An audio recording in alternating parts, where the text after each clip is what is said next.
CFSA Nation, what's good? Coach Mehdi, we're back. Day 15 PGC.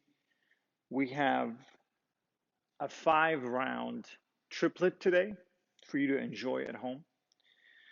Today's workout has calories on the rower. We'll talk about that in a second.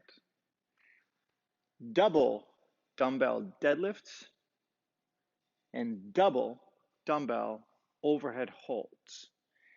Now, these are reps. The first two movements are for reps.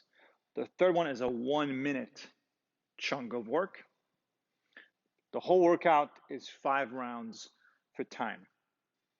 There's a fair amount of midline and trunk utilization in this one, especially with the holds right after the deadlifts. So keep that in mind as something that's going to hit you somewhere on the second or third round here. The movements. For the rower, understandably, most of us don't have an erg at home. If you do, you're doing 25 calories for the guys, 20 for the ladies.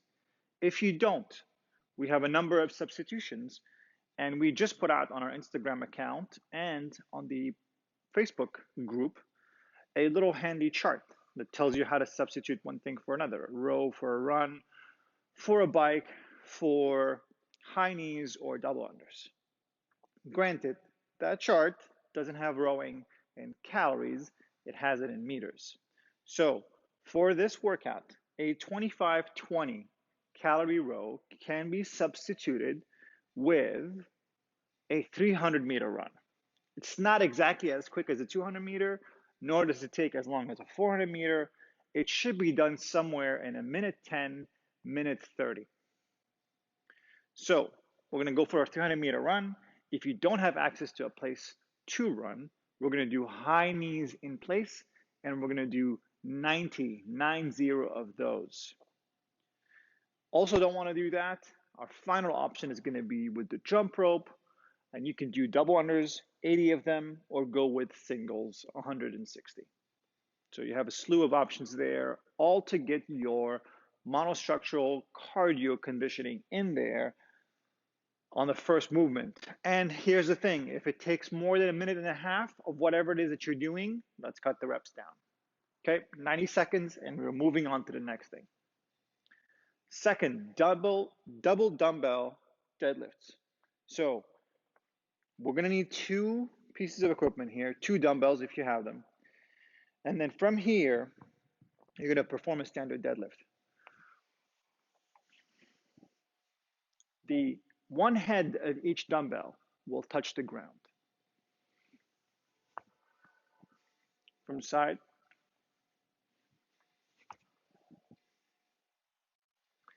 If you don't have dumbbells, kettlebells could work. 2 backpacks might be okay, but then you might be actually short cutting the range of motion on the movement if the backpack is too big. 2 jugs of milk work. You're gonna have to get creative on this one. Worst case scenario, you can always go with one object that you hold with 2 hands. So let's say a backpack that you hold with 2 hands, and it becomes a standard deadlift, right? So there's not 2 objects. But if possible, we'd like to have 2 objects in our hand. Same thing applies to the next movement, which is an overhead hold with both dumbbells.